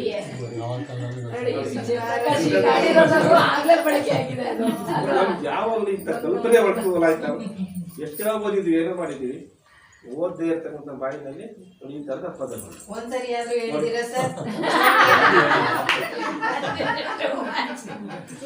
ಕಲ್ಪನೆ ಮಾಡಿದ್ರೆ ನಾಚಿ ಆಗುತ್ತೆ ಒಮ್ಮೆ ಪದಗಳು ಓದಬೇಕಾರೆ. ನಮ್ಮಲ್ಲಿ ಯಾಕೆ ಈ ಪದಗಳು ಒಳೆಯಿಲ್ಲ, ಏನೋ ಮಾತಾಡ್ತೀವಿ, ಹೋಗಿ ಬಾರಿ ನೀರೇ ಹೆಸರು ಪಟ್ಟು ಮಾತಾಡಿಸ್ತೀವಿ, ಏನೋ ಮಾತಾಡಿಸ್ತೀವಿ. ಆದರೆ ಈ ಥರದಲ್ಲಿ ಮುದ್ದಣ್ಣ ಎಂದೂ ಅವನು ಏಕವಚನದಲ್ಲಿ ಬಳಸೇ ಇಲ್ಲ, ಪದನ ಬಳಸಿ. ಎಂಥ ಒಂದು ತಾಳ್ಮೆ ನೋಡಿದ್ದು, ಒಂದು ಬಾಳ ತಾಳ್ಮೆ. ಮನೆಯವ ಮನುಷ್ಯನ ಕಾಣ ಬಂದ ಮೋಕ್ಷವಂತ. ಎಲ್ಲಕ್ಕೂ ಸಹ ಮನಸ್ಸೇ ಕಾಣುವಂತೆ, ಎಲ್ಲಕ್ಕೂ ಬಂಧನಕ್ಕೂ ಮೋಕ್ಷಕ್ಕೂ ಇಂಥ ಮಾತುಗಳಿಗೆಲ್ಲ ಮನಸ್ಸೇ ಕಾರಣ. ಸಣ್ಣದಕ್ಕೆಲ್ಲ ನಾವು ಪ್ರಯೋಗ ಮಾಡ್ಕೊಳ್ತೀವಿ. ತಾಳ್ಮೆ ಇಲ್ಲ ನಮ್ಮಲ್ಲಿ, ಸಹಿಷ್ಣುನ ಶಕ್ತಿ ಇಲ್ಲ, ಹೌದಲ್ಲ? ಈ ರೀತಿಯಾಗಿ ಎಷ್ಟೋ ವಿಘಟನೆ ಆಗ್ಲಿಕ್ಕೆ ಇದು ಒಂದು ಕಾರಣನೇ. ಈಗ ಸಂಸಾರದ ಇದು ಒಂದು ಬಂಡಿ, ಒಂದು ಚಕ್ರ ತಿರುಗಿದ್ರೆ ನಿಂತು ಹೋಗುತ್ತೆ. ಇದೆಲ್ಲ ನಾವು ಹೇಳ್ತೀವಿ, ಆದರೂ ನಾವು ಅದನ್ನ ಅನುಸರಿಸೋದು ಎಲ್ಲೋ ಒಂದು ರೀತಿಯಲ್ಲಿ ನಿಂತು ಹೋಗ್ತೀವಲ್ಲ. ಅದರಿಂದ ಇದು ಸರಿ ಸೂಕ್ತ ಅಂತಕ್ಕಂಥ ದೃಷ್ಟಿಯಿಂದ ಹೇಳ್ತೀವಿ ಹೋಗ್ತೀವಿ. ಮುದ್ದಣ್ಣ ಇನ್ನೊಂದೇ ದೇವಿ ಅಂತ ಹೇಳಿ ಕರೆದಿರ್ತಾನೆ. ನಂತರ ರತಿದೇವಿ ಎಂದು ಪುನಃ ಉತ್ತರಿಸುತ್ತಾರೆ. ರತಿ ಸುಂದರ ಗೊತ್ತಿರ್ತಕ್ಕಂಥ ವಿಚಾರ. ಇಲ್ಲಿ ಈ ಥರದಲ್ಲಿ ಸುಮಾರು 11ನೇ ಆಶ್ವಾಸ 28 ಮಾತು ಗೊತ್ತ, ಭಾರಿ ಚೆನ್ನಾಗಿ ಮಾತಾಡ್ತಾನೆ. 12ನೇ ಆಶ್ವಾಸದಲ್ಲಿ ಮುದ್ದಣ ರಸಿಕತನ ಮಾತು ತುಂಬಾ ಮುಂದುವರಿಯುತ್ತಾ ಹೋಗುತ್ತೆ. ಚಿತ್ರ ಸಾಹಿತಿ ಬಳಸಿಕೊಂಡಿದ್ದಾನೆ ಈ ಪಾತ್ರದನ್ನ. ಓ ಎನ್ನತ್ತೆಯ ಮಗಳೇ ಮುತ್ತಿನ ಸೆಂಡೆ, ನೋಡಿ ಈ ಥರ ನೋಡಿ. ಹೆಂಡತಿರಲ್ಲ, ಬೇರೆ ಇರಲ್ಲ, ಹೆಂಡತಿ ಅನ್ನೋದಕ್ಕೆ ಬೇರೆ ಯಾವ ರೀತಿಯಾಗಿ ತರ್ತಾ ಇದ್ರು, ಪದ ಪುಣ್ಯ ತರ್ತಾ ಇದ್ರು ಅಂತೇಳಿ ಈಗ ಚಿತ್ರ ಸಾಹಿತಿ ಪದಗಳು ಯಾವುದೋ ಒಂದು ಗೀತೆ ಬಳಸ್ಕೊಂಡಿದ್ದಾರೆ. ಇನ್ನತ್ತೆಯ ಮಗಳೇ ತಿಳಿಸಂಡೆ ಅಂತ. ಅದನ್ನು ಆ ಕಾಲದಲ್ಲೇ ಮುದ್ದಣ್ಣ ಬಳಸ್ಕೊಂಡಿದ್ದ. ಬರೀ ಒರೆಯದೆ ಬಣ್ಣಿಸಿ ಕರೆದು ಕರೆಸದಿರು ಏನಾಗೆ ತಲೆ ಹೋಗುದು. ಸುಮ್ಮನೆ ಬರೀ ವರ್ಣನೆ ಮಾಡಿ ನನ್ನ ನೀನು ಈ ರೀತಿ ಇನ್ನೆಲ್ಲ ಕರೆದ ಸುಮ್ಮನೆ ಮರಳು ಮಾಡ್ತಾ ಇದ್ದೆ ಅಷ್ಟೇ, ನನಗೆ ತನ್ನೋಯ್ತಿರಕನಪ್ಪ ಅಂತ ನಾವು ಒಬ್ಬಳೇ ಇತ್ತು. ಅದರ ಮುಂದೆ ಅನಂತರ 13ನೇ ಆಶ್ವಾಸದಲ್ಲಿ ಇಲ್ಲ, ಎಲೆ ನನ್ನ ಮೋಹದ ಗಿಳಿಯೇ ಎಂದು ಮಾತಾಡ್ತಾರೆ. ಎಂಥ ಪದಗಳು, ಮೋಹದ ಗಿಳಿಯಿಂದ ಗಿಳಿ ಬಳಸುತ್ತಾರೆ. 14ನೇ ಆಶ್ವಾಸದಲ್ಲಿ ಬೆಳತಿಗೆ ಗಂಡ ಪೆಣ್ಣೆ ಅಂದ. ಮನೆಯೆಂಬನು ಕೊಂಬಿನ ನಾಡೆ ದಿಕ್ಕುಳಿಸಿದು, ಮೇಯ್ಯ ನದಿದ ತಂಪಿನ ಸೋಂಪಿನ ಬೆಲ್ಲಗಾರ್ತಿ ಚೆಲ್ಲಗಾರ್ತಿ ಕೇಳಿ ಎಂದು. ಬೆಲ್ಲಗಾರ್ತಿಯಿಂದ ಚೆಲ್ಲಗಾರ್ತಿಯಿಂದ ನೋಡಿ ಇಂಥ ಪದಗಳು ಬಳಸುತ್ತಾರೆ. ಇದೆಲ್ಲ ಪದಗಳು ಹುಡುಕಕ್ಕಾಗಲಿಲ್ಲ, ಸಿಗಲ್ಲ. 15ನೇ ಆಶ್ವಾಸದಲ್ಲಿ ಎಲೆಲೇ ಕಾಮಿನಿ ಕಾಮ ಕಳಾನಿದನೆ ಕಾಮ ಬದಾಂಧ ಗಂಧ ಸಿಂಧುರೆ ಬಂದರ ಯಾನೆ ಕಾಮ ಕಳೋರಗದ ಕೇಶ ಎಂದು ನೋಡಿ. ಅವಳಲ್ಲಿ ನೀನು ಆಸೆ ಹುಡುಕಿ ಅಂತಾನೆ, ನಿನ್ನಲ್ಲಿ ಆಸೆಯ ಮತ್ತೇನಿದವಳು ಅಂತ ಹೇಳ್ತಾನೆ. ನೀನು ದೊಡ್ಡ ಭಯಂಕರವಾದ ಒಂದು ಕಾಳೋರಗ ಅಂತ ಕಠೋರವಾದ ವಿಷವೊಂದಿರ್ತಕ್ಕಂಥ ಕಾಳಾಂಗ ಮಂದರ ಕೇಶ, ಕಾಳಾಂಗ ಮಂದರ ಕೇಶ ಅಂತ.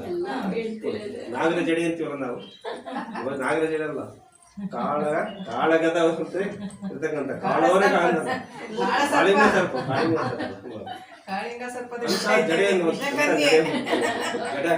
ಅಂತ ಜಡೆಯನ್ನು ಹೊಂದಿದ್ದು ಅಂತ ಹೇಳ್ತಾನೆ. ಒಂದ್ಸರಿ ಇದೇ ಉತ್ಪ್ರೇಕ್ಷೆ ಮಾತಾಡಿದನೋ ಅಥವಾ ಸಹಜವಾದ ಒಂದು ಅನ್ಸುತ್ತೆ. ಆದ್ರೆ ಇವೆಲ್ಲ ಸಹಜವಾಗಿ ಒಂದು ಹಿಂದೆ ಇತ್ತು ಅನ್ಸುತ್ತೆ. ಮೋಸ್ಟ್ಲಿ ಜಡೆ ಅನ್ಸುತ್ತೆ. ಎಲಗೆ ರಾಮಾಭಿರಾಮಿ ಎಂದ, ಸುಗ್ರೀವೆಯಿಂದ, ನೀಳ ಕುಂತಳೆಯಿಂದ, ಕುಮುದನಯನೆಯಿಂದ, ಪದ್ಮಗಂಧಿ, ಕೇಸರಿ ಮಧ್ಯೆ, ಅಂಗದ ವಿರಾಜಿತೆ ಎಂದು ಬುದ್ಧನ ಏನೆಲ್ಲ ಮಾತುಗಳನ್ನ ಎಲ್ಲ ಬರೆದು ಒಂದು ಪದವನ್ನು ಒಂದು ಸರಿ ಬಳಸಿಲ್ಲ ನೋಡಿ. ಎಂತಿ ಬಳಸ್ತಾರಲ್ಲ ಅಂತ ಪದಗಳನ್ನ ಮತ್ತೆ ಒಂದ್ಸರಿ ಬಳಸಿದ ಪದವನ್ನು ಬಳಸೇ ಇಲ್ಲ.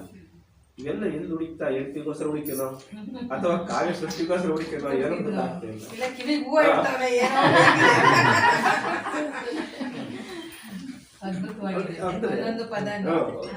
ಅಂದ್ರೆ ಕವಿಯ ಒಂದು ಕಲ್ಪನಾ ಶಕ್ತಿ ಕಾವ್ಯಶಕ್ತಿ ಆ ಸ್ಥಳದಲ್ಲಿ ಸಮಯದಲ್ಲಿ ಅದು ಇವೆಲ್ಲ ಪದಗಳು ಹೇಗೆ ಒಳೆದು ಹೋಗಲ್ವಾ ಅಂತೇಳಿ ಎಲ್ಲೂ ನಕಲು ಮಾಡಿದ್ದಾರೆ. ನಾವಾದ್ರೆ ಎಲ್ಲೋ ಪದ ಬಳಸಿ 10 ನಿಮಿಷ 30 ಪದ ಬಳಸಿ ಪದ ಬರೆದ್ಬಿಟ್ಟು ಒಂದು ಕಾವ್ಯ ಶುರು ಮಾಡೋಕ್ಕಾಗಲ್ಲ. ಒಂದು ಚುಡುಕನ್ನ ಅಥವಾ ಒಂದು ಕವನವನ್ನು ಬರೀತೇವೆ. ಕೃತಿ ಚೌಡೆ ಭಾಳಷ್ಟು ಆಗ್ತಾ ಇದೆ. ಹಿಂದೆ ಹಳಗನ್ನಡದಲ್ಲಿ ಹೊಸಗನ್ನಡದಲ್ಲಿ ಕೃತಿ ಚೌಡ, ಹೊಸಗನ್ನಡದಲ್ಲಿ ಮಾತ್ರ ಕೃತಿ ಚೌಡೆ ಆಗಿರ್ಬೇಕು. ಹಳಗನ್ನಡದಲ್ಲಿ ಆಯಿತು ಅಂದರೆ ಮಾಡೋಕ್ಕೂ ಆಗ ಆಗ್ತದೆ. ಈ ರೀತಿಯಾಗಿ 16 ಅಧ್ಯಾಯದಲ್ಲಿ ಒಂದೊಂದು ರೀತಿಯಲ್ಲಿ ಒಂದೊಂದು ಪದಗಳನ್ನು ಸೂಚ್ಯವಾಗಿ ಬಳಸಿದ್ದಾರೆ. ಈಗ ನಾನು ನಿಮಗೆ ಹೇಳಲು ಬಯಸಲು 3ನೇ ಅಧ್ಯಾಯದ ಇದನ್ನು ಶ್ರೀ ವೆಂಕಟ ಸುಬ್ಬಯ್ಯದಾಸರು ಭಾಷಿಸಿದ್ದಾರೆ. ಅರಣ್ಯಕ ಮಣಿ ಪ್ರವೇಶ ಅನ್ನೋದು ಅಲ್ಲಿ ಶುರುವಾಗುತ್ತೆ. ಇಂದು ಬಂದು ಅದವಿದ ಚಳಿಗಾಲದ ಅವ್ರು ಹೇಳಿದ ಮಾತಿಗೆ ನಾವು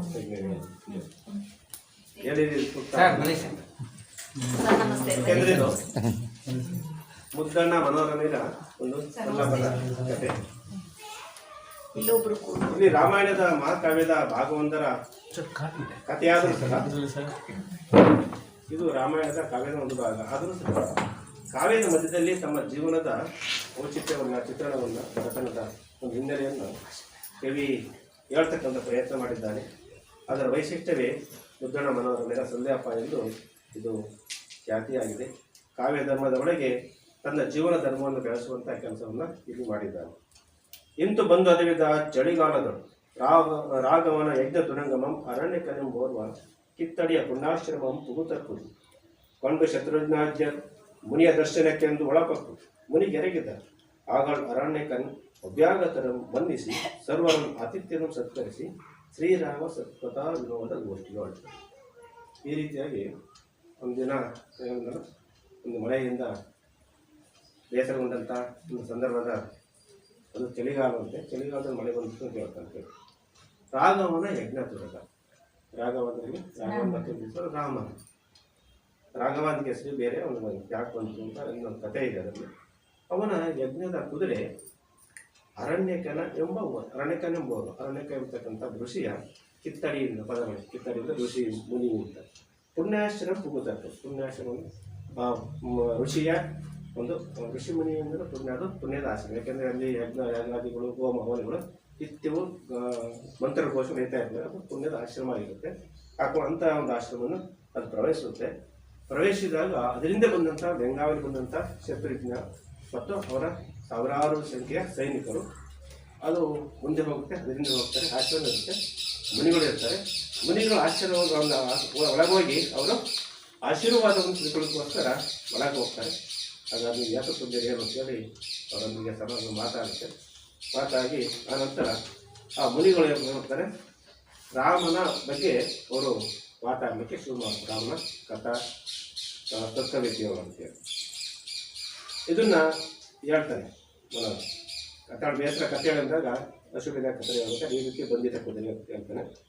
ಮನೋರಮೆ ಹೇಳ್ತಾಳೆ, ಎನ್ನ ಚೆನ್ನಿಗ ಆತಿಥ್ಯಮೆಂದೊಡೆ ಬರಿದೇ ವಾಯುಪಚಾರ.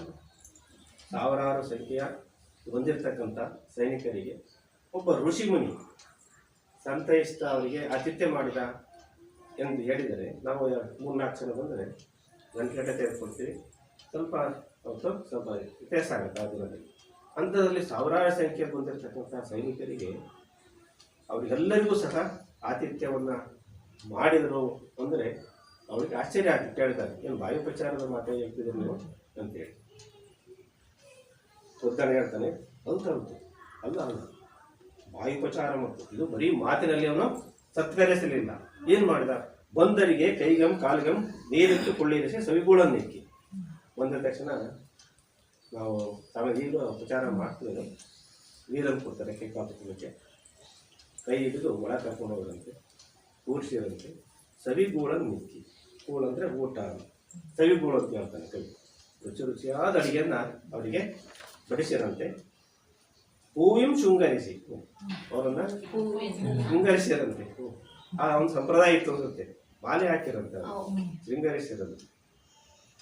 ಸೊಗಸುಗೆ ಇದು ಸೊಗಸಾಗಿ ಕುಳಿತುಕೊಂಡು ಕುಶಲೋಪರಿಯನ್ನು ಮಾತನಾಡಿದಂತೆ.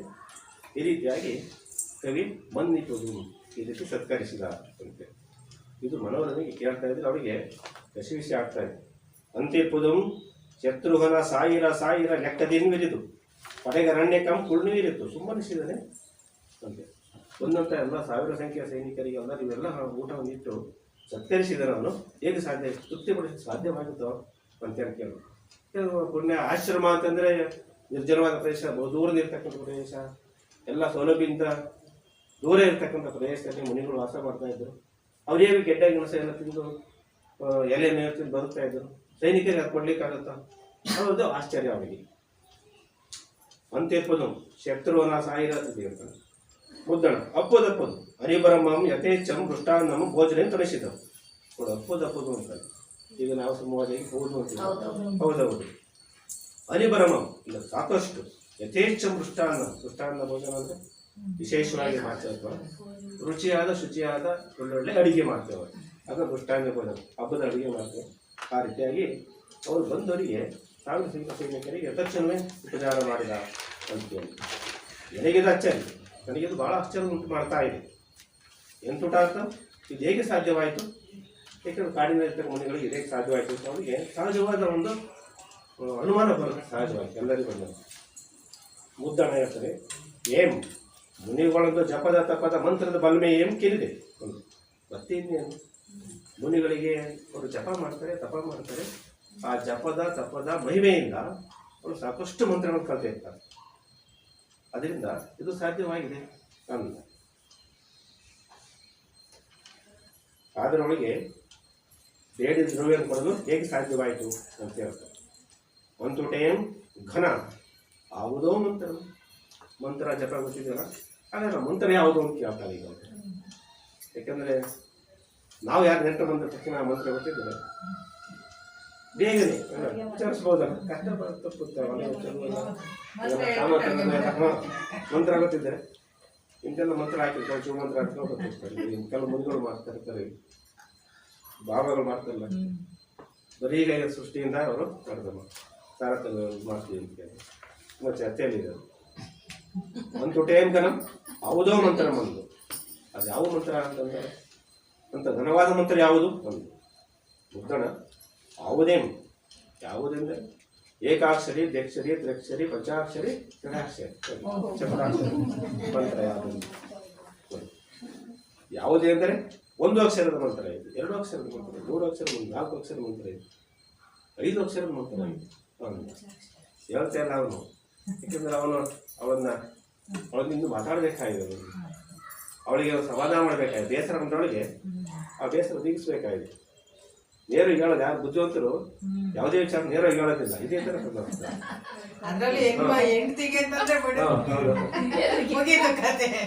ದಾರ ಹೇಳ್ತಾರಲ್ಲ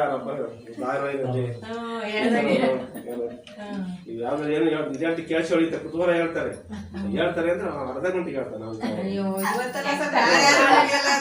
ಆ ಥರದಲ್ಲಿ ನೋಡಿ ಮುದ್ದಣ್ಣ ಹಿಂದೆ ಆ ಥರ ಮಾಡಿದ್ದಾರೆ. ನಾವು ಈಗ ಮಾಡೋದು ಯಾವ್ದು ಹೊಸದಲ್ಲ. ಮನೋರಮೆ ಓ ಇನಿತೊಂದು ಜಪದ ಬಲ್ಮೆ ನೆರೆಪಿನಿ ಹೊರಿತೊಂದ ಗೊಡವೆ ಇಲ್ಲದೆ ತುಮ್ ತಾಪಸ್ಸರ್. ಓ ಹಾಗಾದರೆ ಹೇಳ್ತಾರೆ ಮುನಿಗಳಿಗೆ ಅದಕ್ಕೆ ಯಾವುದೇ ಒಂದು ಸಂಸಾರದ ತಾಪತ್ರೆ ಅವರಿಗೆ ಯಾವುದು ಗೊತ್ತಾಗೋದಿಲ್ಲ ಅವ್ರ ಮುನಿಗಳಿಗೆ. ಯಾಕಂದ್ರೆ ಮಂತ್ರ ಗೊತ್ತಿದೆಯಲ್ಲ, ನಾವು ಅದೇ ಸಂಸಾರದ ತಾಪತ್ರೆ ಎಲ್ಲ ನೋಡ್ಕೋಬೇಕಾಯ್ತು, ತರಬೇಕಾಯ್ತು, ಹಂಚಬೇಕಾಯ್ತು. ಅವನು ಗೊಡವೆ ಇರುತ್ತೆ. ಸಂಸಾರ ಸಾಗರ ಅನ್ನೋದು ಅದಕ್ಕೇನೆ. ಆದ್ರೆ ಮುನಿಗಳಿಗೆ ಸಂಸಾರ ಸಾಗರ ಆಗಲಿಲ್ಲ, ಸಸಾರ ಆಯ್ತು. ಸಂಸಾರ ಸಸಾರ ಆಯ್ತು ಅಂತ ಹೇಳ್ತಾರೆ. ನನಗೆ ಆಶ್ಚರ್ಯವಾಗ್ತಾ ಇದೆ. ಓಹೋ, ಇಷ್ಟೊಂದು ಜಪದ ಶಕ್ತಿಯ ಮಂತ್ರ ಇರೋದ್ರಿಂದಲೇ ತಪಸ್ಸುಗಳಿಗೆ ಹೆಂಡತಿ ಮಕ್ಕಳ ಚಿಂತೆ ಇಲ್ಲ ಅವರಿಗೆ, ಅವ್ರು ಯಾವುದೇ ಇರ್ತಿಲ್ಲ ಅವ್ರಿಗೆ. ಮುದ್ದಣ ಅಪ್ಪೋದು ತಪ್ಪೇನು, ಹೌದೌದು, ಅದರಲ್ಲಿಯೇ ತಪ್ಪೇನಿದೆ ಹೇಳಿ ಅಂಥದ್ದು. ಮನೋರಮೆ ಹೇಳ್ತಾರೆ, ಅಂಥದಿರ್ಕೆ ನಿನ್ನಂತರಪ್ಪ ಕಬ್ಬಿಗರ್ ಮನವಾಳ್ತಿಯೊಳ್ ಇನಿಸೊಂದು ಒಡವೆಗೊಳ್ಳದೆ ಕೆಮ್ಮನೆ ಪಾಳ್ಗತಿಯ ಕಬ್ಬದೊಳೆ ಒಳ್ತು ಬೆಮರ್ಗೊಂಡಿರ್ತಾರೆ. ಅವರಿಗೆ ಬಟ್ಟೆಯೇ ಉಣಲೇ ತಿನ್ನಲೇ ಅಂತಿರೊಂದು ಜಪಂ ಹಿರಿಯ ತಪಸ್ಸುಗಳತ್ತ ಉಪದೇಶ ತುಂಡಡಾಗದೆ. ಎಷ್ಟೋ ದೀರ್ಘವಾಗಿ ಹೇಳ್ತಾರೆ ಅಂಥದಿರ್ಕೆ. ಅದು ಹಾಗಿರ್ಲಿ ಇಟ್ಬಿಡೋದ. ಇನ್ನಂಥ ಕವಿಗಳು ಈ ಸಂಸಾರವನ್ನು ಕಟ್ಕೊಂಡು ಸಂಸಾರದಲ್ಲಿದ್ದಿರಲ್ಲ, ನೀವು ಸ್ವಲ್ಪ ಇದ್ರ ಬಗ್ಗೆ ಚಿಂತೆ ಮಾಡೋದು ಬೇಡವಾ? ಅರಣ್ಯಕ್ಕೆ ಮುನಿ ಥರ ನಮಗೆ ತೊಂದರೆ ಕೊಡದೇ ಅರಣ್ಯ ಥರ ನಮಗೆ ಅತಿಥಿ ಸತ್ಕಾರ ಮಾಡ್ಲಿಕ್ಕೆ ಏನಾರ ಒಂದು ಉಪಾಯ ನಮ್ಗೆ ಹೇಳೋದು ಬೇಡ, ನೀವು ಕಲ್ಸೋದು ಬೇಡ, ನೀನು ತಿಳ್ಕೊಂಡ ಯಾವುದೊಂದು ಹೇಳಾಗ ಸುಮ್ಮನೆ ಅಂತ ಹೇಳ್ತಾನೆ. ಸುಮ್ಮನೆ ನೀನು ಬರೀ ಕಥೆ ಹೇಳ್ತೀಯಾ, ಬರೀ ಕಾವ್ಯಗೋಷ್ಠಿಯಲ್ಲಿ ಭಾಗವಹಿಸ್ತೀಯಾ, ಅದಲ್ಲ ನೀನು ಅಲ್ಲಿ ಸನ್ಮಾನ ಮಾಡ್ತಾನೆ ನಿನಗೆ, ನಮಗೆ ಉಪಯೋಗ ಅನ್ನೋ ರೀತಿಯಲ್ಲಿ ನೀನು ಕಲ್ತಿರೋದು ನನಗೆ ಉಪಯೋಗ ಆಗಬೇಕಲ್ಲಪ್ಪ, ನನಗೆ ಹೇಳು ಅನ್ನೋ ರೀತಿಯಲ್ಲಿ ಹೇಳ್ತಾ ಇದ್ದಾರೆ. ಹಾಗಾಗಿ ಅದರಿಂದ ನೀನು ಅಂತಹ ಒಂದು ಜಪದ ತಪದ ಹಿರಿಯ ತಪಸ್ವಿನಿಂದ ಉಪದೇಶ ಪಡೆದುಕೊಂಡರೆ ಹೇಗೆ? ನೀನು ಅಂತ ಉಪದೇಶ ಪಡೆದುಕೊಂಡು ನನಗೆ ಸಹಾಯ ಮಾಡಿದರೆ ಆಗುವುದಿಲ್ಲವೇ? ಒಂದು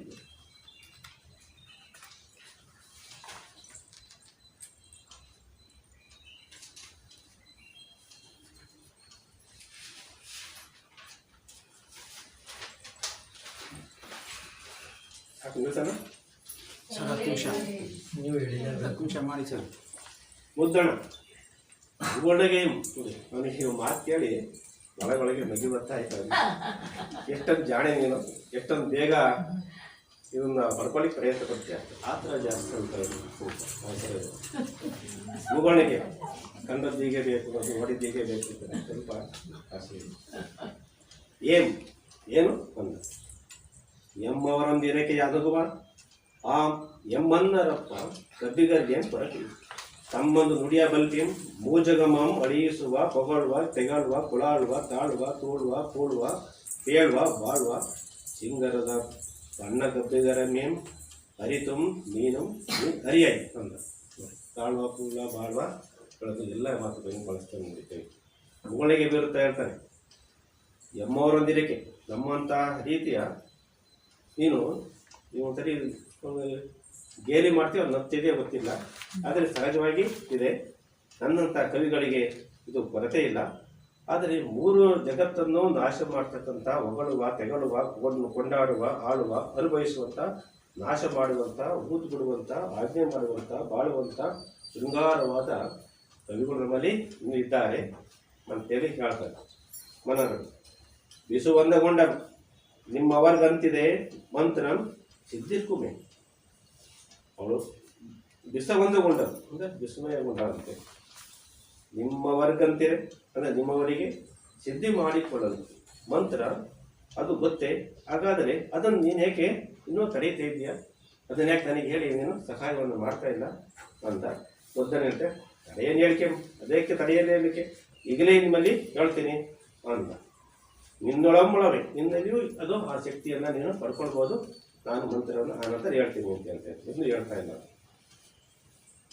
ಮನೋರ ನೀನು ಬಲು ಮೈಮೆಗಾರ, ನಿನಗಾರ ತಡಿಂದೆ ಉಪದೇಶವಾಯಿತು ನನಗೆ ಗೊತ್ತು ಅಂತ ಹೇಳ್ತಾರೆ. ನೀನು ಬಹಳ ಮೈಮೆಗಾರ ಇದೆಯಾ, ಬಲು ಪಾಠಗಾರನಿದೆಯಾ, ನೀನು ಬಹಳ ಚಾಣಕ್ಯನಿದೆಯಾ, ನಿನಗೆ ಹೇಗೆ ಗೊತ್ತಾಯಿತು ಅದು ನನಗೆ ನೀನು ಯಾಕೆ ಇದುವರೆಗೂ ಹೇಳಿಲ್ಲ? ಯಾರ ಕಡೆಯಿಂದ ಆ ಉಪದೇಶವಾಯಿತು? ಗುರುವತ್ತಣಿಂದೆವು ಕಳ್ತೀವಳು ಅಂತ, ಅದು ಗುರುವಿನ ಕಡೆಯಿಂದ ನನಗೆ ಆ ಮಂತ್ರ ಸಿದ್ಧಿಸಿದೆ ಅಂತ. ಮನೋದನು ಎಂದರೆ ಯಾವುದೋ ಮಂತ್ರ ಎನ್ನೋಳು ಉಸಿರ, ಹಾಗಾದರೆ ಯಾವ ಮಂತ್ರ ಯಾವುದು ಅದನ್ನು ನನಗೆ ನೀನು ಹೇಳುವಂಥವಳಾದು ಅಂದ. ಎಲ ಪೆಣ್ಣೆ ನೀನು ಆಳು ಎಂದಿಗೂ ಉಸಿರಲ್ಬಾರದು ಜೋಕೆ, ನಾನು ನಿನ್ಗೆ ಹೇಳ್ತೀನಿ ಆ ಮಂತ್ರವನ್ನು ನೀನು ಪುನಃ ಯಾರಿಗೂ ಹೇಳಬಾರದು.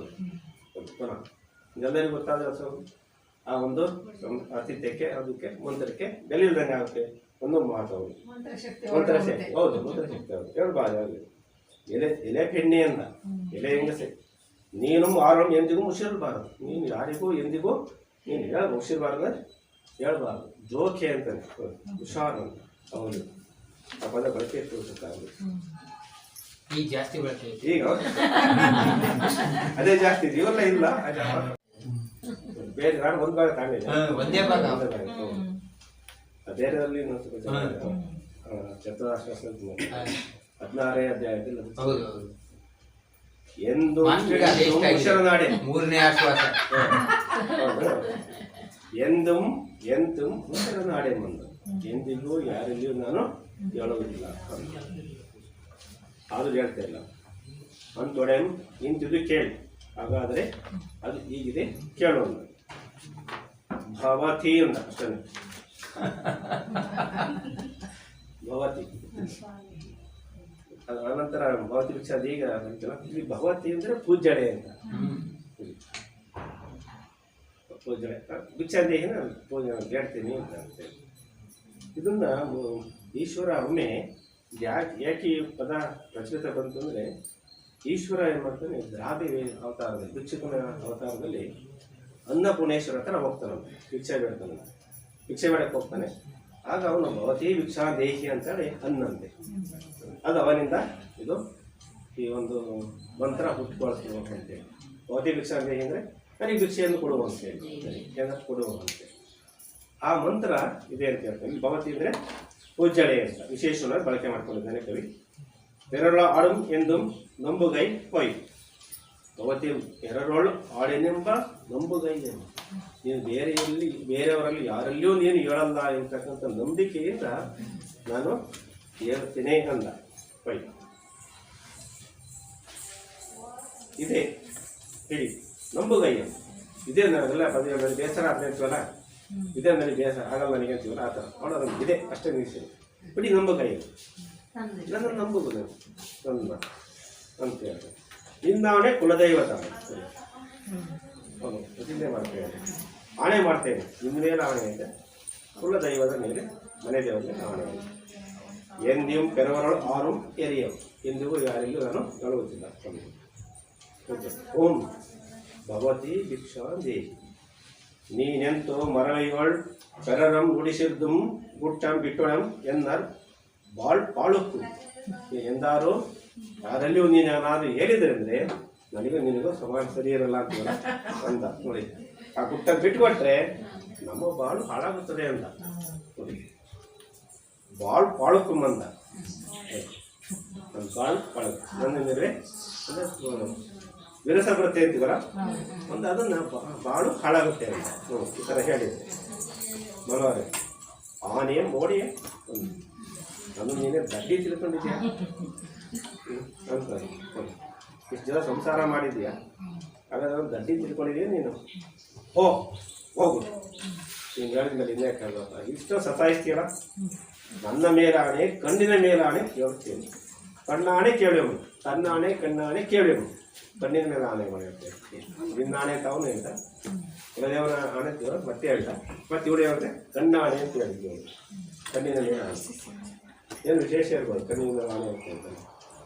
ಮುದ್ದಣ ಎಕ್ಕಟಿಯೋ ಅಂದರೆ ಅವಳು ವಿಶೇಷವಾಗಿ ಅವಳನ್ನು ತುಂಬ ಪ್ರವೇಶ ಮಾತಿನಲ್ಲಿ ಹೇಳುತ್ತಾ, ಭಿಕ್ಷಾಂದೇಹಿ ಎಂಬುದು ಕವಿಗಳಿಗೆ, ಭವತಿ ಭಿಕ್ಷಾಂದೇಹಿ ಎಂಬುದು ಕವಿಗಳಿಗೆ ಸಿದ್ಧಿಸಿರುವ ಹೆಮ್ಮೆಯ ಸಪ್ತಾಕ್ಷರಿ ಮಂತ್ರ.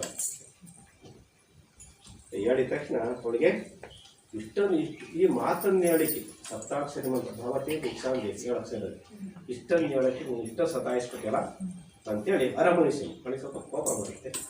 ಮಾಣೆಲೆ ರಮಣ ಅಂದು, ಮಾಣೆಲೆ ರಮಣ ನಿನ್ನ ನುಡಿಯಂ ಸಹಜಂ ನಿಕ್ಕುವಂ ಎಂದೇ ಬಗೆದೆ. ಈ ತೆರನ ಮಾಟದ ಕವಡ ನುಡಿಯ ಕೊಂಕೆಂಬುದನ್ನು ಅರಿಯದಾದೆ. ನೀ ಕಬ್ಬಿಗನೋ ಸಭವಕಾರನು, ನಿನ್ನೀ ಕಬ್ಬದ ಸೊಗಸಂ ಎನ್ನಪ್ಪರಪ್ಪಂ ಜಾಣಿಲಿ ವೆಣ್ಣಂ ಕೊಂಡಾಡುವರಲ್ಲದೆ ಬಲ್ಲವರೆಂದಪ್ಪ. ಹೋಗಪ್ಪ ನಿನ್ನ ಇಷ್ಟೆಲ್ಲ ನಾನು ನಿನ್ನ ರಮಣ ತಿಳ್ಕೊಂಡಿದ್ದೆ.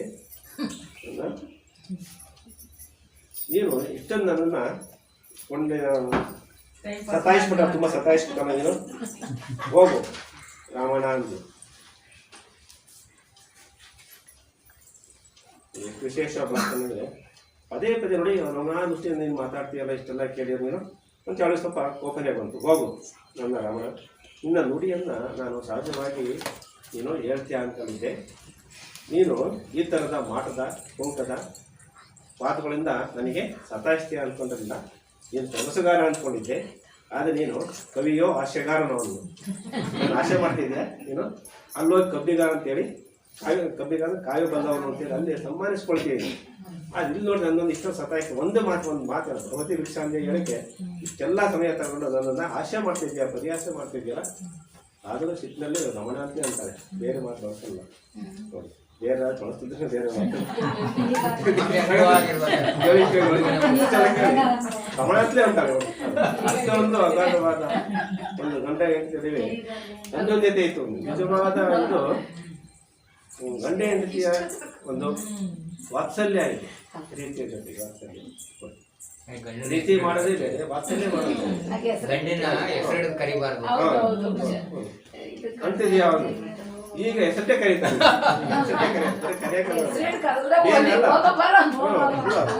ಬೇರೆ ಪದಗಳು ಗೊತ್ತಿಲ್ಲ, ಕರೆಯೋದು ಗೊತ್ತಿಲ್ಲ. ಮೇಡಮ ಚೆನ್ನಾಗಿ ಕರೀತಾರೆ.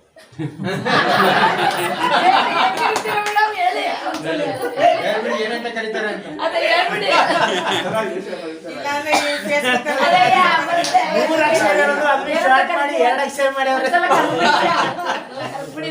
ಈಗ ಕರೆಯೋದು ಅವ್ರು ಮಾತಾಡ್ತಾರೆ, ಅವ್ರು ಕೆಲಸ ನಾವು ಕೇಳ್ಕೊಂಡೆ ಚಂದಾಗ.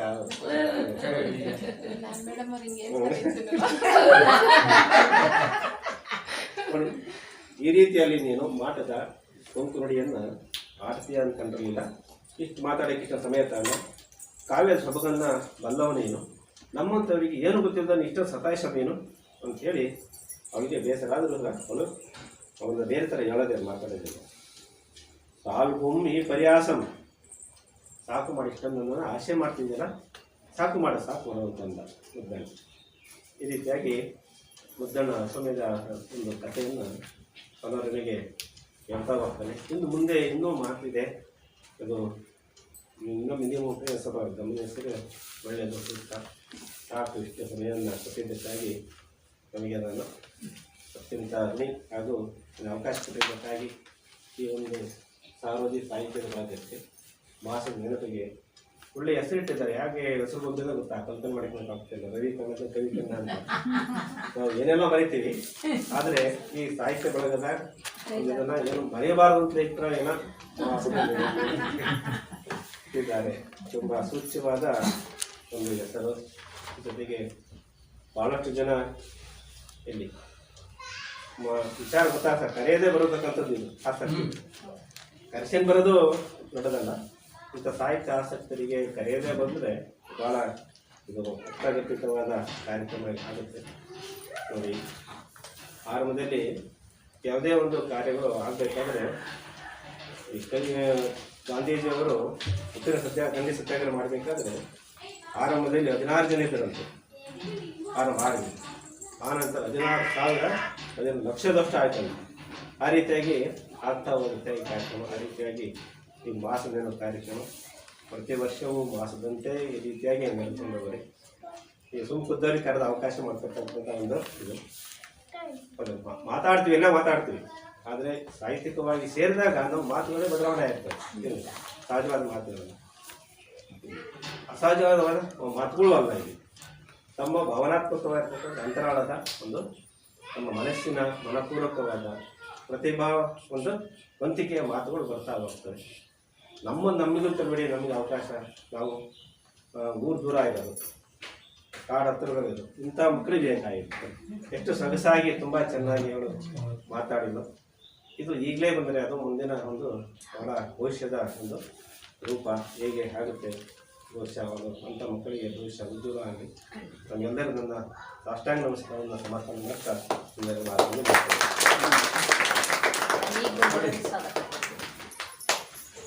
ಈ ಹುಡುಗಿನ ಒಂದು ವಂದನೆ ಸ್ವಾಗತ ಕೊಡ್ಬಿಡಿ.